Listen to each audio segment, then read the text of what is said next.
खेल है प्रभु का, खेल है। एक रंगनाथ जी हमारे यहाँ मंदिर वृंदावन में, उसमें साल में एक बार उत्सव होता है विशेष। उस उत्सव में हम सब मिलित हुए थे जाके। एक खंभा खड़ा होता है, बहुत लंबा खंभा, उसके ऊपर अर्थ, धन और कुछ ऐसे जैसे कीमती पदार्थ, स्वर्ण है, मणि है, मीठा, ऐसी चीजें बांधी जाती है। इसके बाद आपको शरीर से चढ़ के और वो लेना है। हमारी बात समझना, खेल होता है एक। तो ब्रज के बड़े बड़े पहलवान केवल लंगोट पहन करके, मान लो 100 ऐसे खड़े होते हैं, ऐसे क्रम बाई क्रम चढ़ते हैं, और जिसने वो इनाम बांधा है उसी ने खेल रचा है, और वही चढ़ने की योग्यता की बात करता है वहां पर, और वही चढ़ ना पावे इसलिए घी, दही, पानी ये भर करके सीढ़ी से जितने शरीरधारी चढ़ते हैं उनके ऊपर डालते जा रहे हैं। आप चढ़ के दिखाओ, और जो चढ़ पाता है तो वो संपत्ति और वो इनाम प्राप्त करता है। ऐसे ही भगवत प्राप्ति ऊंचाई पर बांध दी गई, खेल है, मालिक का खेल है। इसके बाद ये शब्द, स्पर्श, रूप, रस, गंध, ये फिसलन डाली गई। अब चढ़ो, वही डाल रहा है फिसलन जिसने इनाम बांधा है, परम पद का अधिकार, परमानंद की अनुभव, चाहे सारिष्ट, सामीप्य, सायुज्य, जो भी चाहो पद वो प्राप्त हो जाएगा, पर फिसलन डाली जाएगी। अब तुम्हें फिसलना नहीं है, तो कई बार देखा कि पहुंचते पहुंचते फिसल गए, पर वो लोग हारे नहीं, 4-5 बार में फिर वो पहुंच गए, पकड़ लिया। तो उससे हमें उदाहरण, अपने लोगों का जो दिमाग होता है ना, वो चिंतनीय होता है, हर घटना में, हर बात में अपने काम की बात निकाल लेना। तो उस भागवतिक मेले में, उस दृश्य में ये बात पकड़ में आई। ठीक ऐसे ही मालिक खेल खेल रहा है हमारे सामने। वो भोग रखता है फिसलन वाले, जिससे हम परमानंद स्वरूप अपने आत्मबोध या भगवत प्रेम पाने के लिए ही उसने वो भी रखा है, मानव देह भी दिया है, उसी का रचा हुआ है, पर फिसलन उसने जरूर रखी। एक बार फिसलो, 2 बार फिसलो, 3 बार फिसलो, पर हारना नहीं, चढ़ जाओ, चढ़ जाओ। तो कभी काम फिसला देता है, कभी क्रोध फिसला देता है, कभी मोह, कभी अहंकार, कभी ईर्ष्या, मत्सरता, नाना प्रकार की फिसलन वाला हमारे सामने खेल रचा जाता है। अब वो आकर्षण फिसलन वाला है ही रचा, इसीलिए गया है कि तुम इसी में लगे रहो। अच्छा लगे रहो तो मालिक का खेल है, आनंदित रहो। जब इससे ऊब जाना तो वो है चढ़ो, फिर ये चढ़ाई है, ये ऐसी चढ़ाई है, खड़ी चढ़ाई है, बिना सहारे के नहीं चढ़ सकते हो। इसमें गुरुजनों का, निकले हुए महापुरुषों का सहारा। गुरुजी सम्मोही बहुत करती माया, भक्ति उतना नहीं कर पाती। वैसे सम्मोहन माया नहीं करती, आप मोहित हो रहे हो। हमें बताओ माया का रूप क्या है? सहन, वातावरण, खाना पीना, प्यार, दुलार, समाज, पुत्र, ये आप स्वीकार किए हो प्रभु। आपको कोई आकर्षित कर रहा है क्या? आप ही तो फंसे हो। एक आवश्यकता है ना। आवश्यकता बिल्कुल नहीं भैया, तुम्हें अज्ञान में हो। हमारे स्वरूप को कभी भी किसी भी तरह का अभाव नहीं व्यापता। अभाव देह को लेकर के होता है। गुरु जी एक बात हुआ, विंध्याचल में यज्ञ, वहाँ बाहर पढ़ते कर भूखे भजन हो, गोपाला ले ले अपन कंठी माला। ये भूख किसका विषय? प्राणों का विषय। पहले देखो, जहां आप बात कर रहे हो यहां शुद्ध आध्यात्मिक मार्ग की बात होती है। भूख का विषय कौन? भूख प्यास का विषय अगर थोड़ा शास्त्रीय ज्ञान हो तो समझ सकते हो। प्राणों का विषय है। आप प्राण नहीं हैं, छांदोग्य उपनिषद पढ़ के देखो, आप प्राण नहीं हैं। तो अब आप अपने को और कुछ मान लेंगे तो ये ले कंठी माला। किसकी कंठी माला? किसकी? ज्ञान में आओ तो। और भक्ति, आप अपने स्वरूप को नहीं जानते हो। कितने हाथ का शरीर है? अगर अपने हाथ से नापो 3.5 हाथ का। कितने साल हो गए आपको इस शरीर में रहते? 58 साल में 58 सेकंड भी कभी नहीं सोचा अपने स्वरूप को कि तुम हो कौन। अगर तुमसे पूछा जाए आप कौन हो, तो अपने गांव का नाम बताओगे, शरीर जहां जन्मा है वो बताओगे, शरीर का जो नाम है। आप इतने ज्ञानी हो कि 3.5 हाथ में रहते हुए 58 वर्ष हो गए, तो आप अपने को अभी तक नहीं जान पाए। अब बोलो कैसे तुम जान पाओगे कि माया क्या है? सत्य देखो, ये अध्यात्म मार्ग है। यहां मतलब बिल्कुल लक्ष्य पे बात होती है। अब लक्ष्य नहीं समझते हो तो फिर हम चुप हो जाएंगे। हमारे पास व्यवहार वाली ज्यादा बातें हैं नहीं, क्योंकि बचपन से भगवान ने व्यवहार में रखा ही नहीं। अपने को आप नहीं जानते हो भाई, शरीर को मान लिया। अब शरीर में अभाव ही अभाव है, स्वरूप में कभी अभाव नहीं है, प्रभु में कभी अभाव नहीं है, देह में अभाव।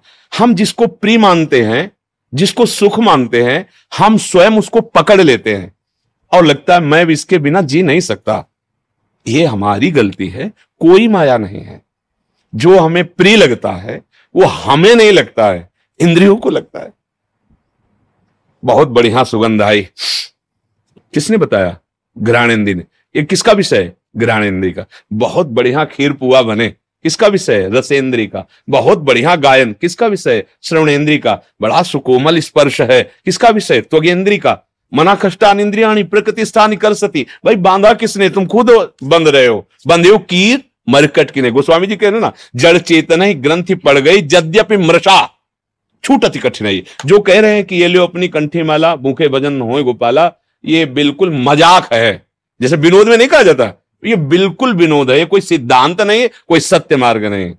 और ये केवल प्रवचन नहीं है। ये देखो बैठे हैं, ये एक ऐसे व्यक्ति हैं जो काशी में भी सेवा में रहे और वृंदावन में भी आ गए। इनसे पूछो, ये जानते हो कभी किसी से मांगना नहीं, किसी के आश्रम नहीं जाना, भिक्षावृत्ति नहीं करनी, आकाश वृत्ति। जो ईश्वर घाट पे दे देगा वही पालेंगे, अन्यथा नहीं। तो जब तक ये नहीं आए थे तब तक भरपेट भोजन नहीं मिला था घाट में, क्योंकि केवल शाम के निकल के आते थे और ऐसे जहां भिक्षुक जन बैठते हैं, बैठ गए तो कोई इतना सतुआ डाल दिया, कोई एक पीस बर्फी डाल दी।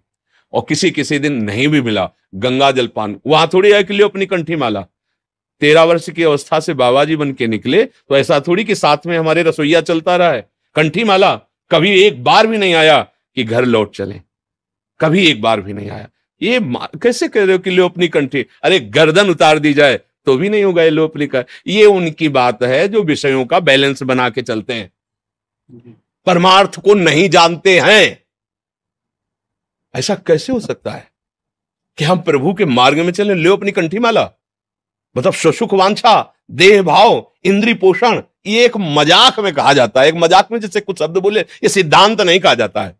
अपने को देह मानकर, मनुष्य मानकर भोगों में फंसा हुआ व्यक्ति आध्यात्मिक व्यक्ति है क्या? परमार्थिक व्यक्ति है क्या? वो तो विषयी है, दयाभिमानी है। कैसे समझोगे? अध्यात्म एक अलग क्षेत्र है, व्यवहार का जो आकर्षण है अलग से, हमारा माना हुआ आकर्षण। जैसे देखो, एक आदमी मांस खाता है, बहुत आनंदित होकर जाता है कि ये वाला दीजिए।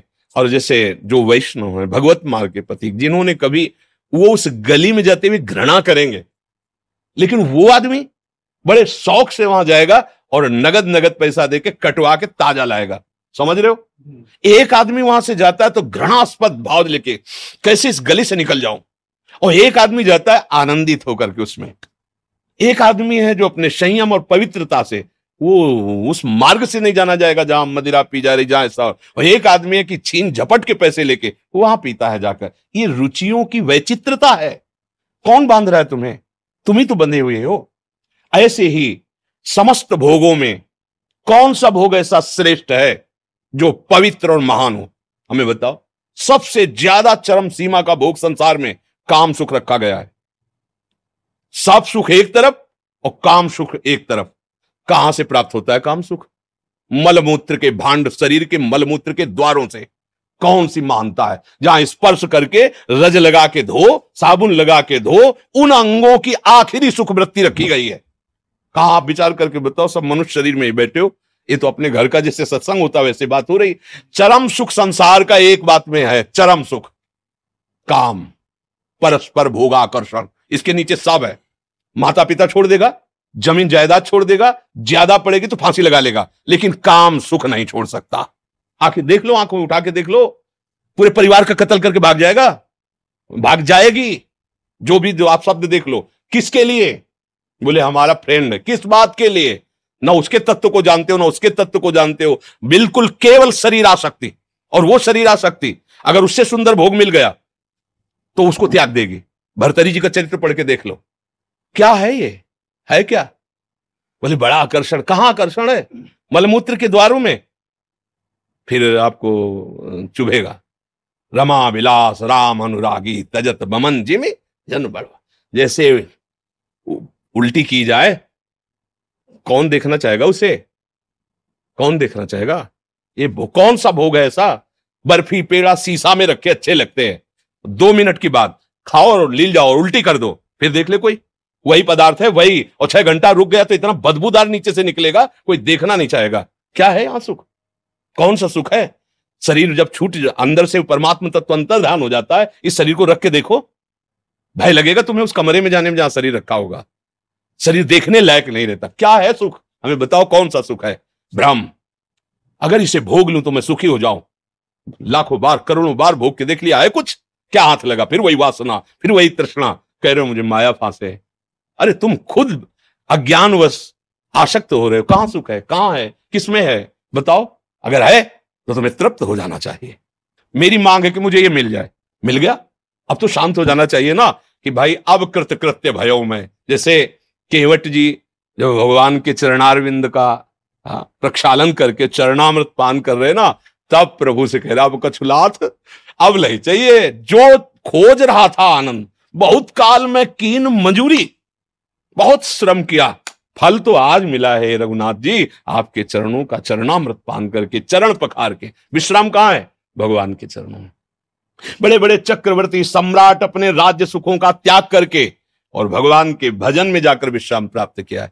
हम खुद फंस गए हैं, कोई हमें नहीं फांसे, हम खुद फंस गए हैं। सुख मानकर खुद फंस रहे। आप अच्छे से विवेक से बताओ कौन सा ऐसा सुख है जो स्थायी है, जो हमको सदा प्रसन्न रख सकता है, जो हमें क्लेश रहित कर सकता है? एक भी सुख बताओ।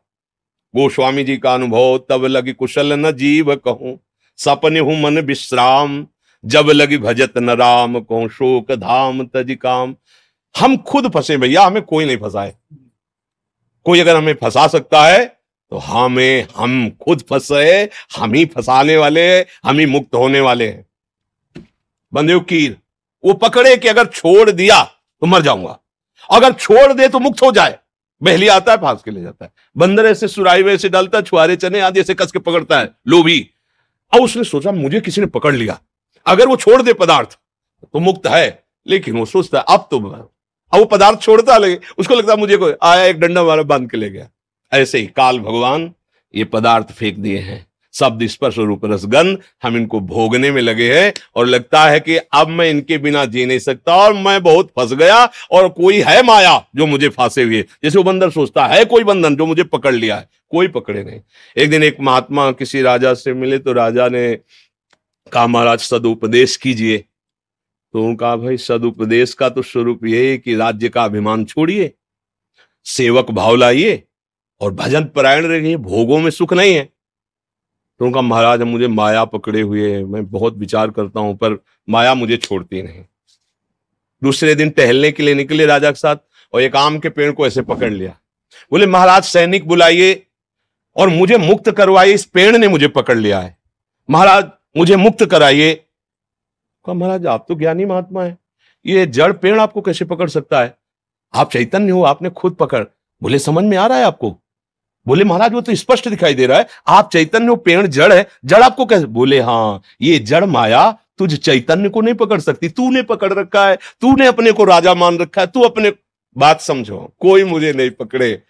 इसी भ्रम को नष्ट करने के लिए भगवान सत्संग देते हैं, शास्त्र स्वाध्याय की आज्ञा करते हैं। अगर आप सत्संग करें, स्वाध्याय करें, गुरुजनों के द्वारा दिए हुए नाम मंत्र आदि का जप करें तो बुद्धि पवित्र हो। इस भजन सारथी सुजाना, तो हमारी बुद्धि पवित्र हो तो अभी अभी हमें कोई नहीं बांधे हुए भैया, कोई नहीं है। और जो कुछ भी है, जहां भी आनंद नजर आ रहा है वो प्रभु ही है, प्रभु के सिवा कोई नहीं। ये अनुभव में आ जाएगा। अब देखो हमारे पास परमार्थ और अध्यात्म के सिवा कुछ बात हमारे पास नहीं। हाँ कि तुम वो हम तुम्हें जंतुर बांधे दे रहे हैं और हम तुम्हें आज से ये नहीं होगा, वो तो हम है राम कृष्ण हरि राधा राधा राधा, बस ये है।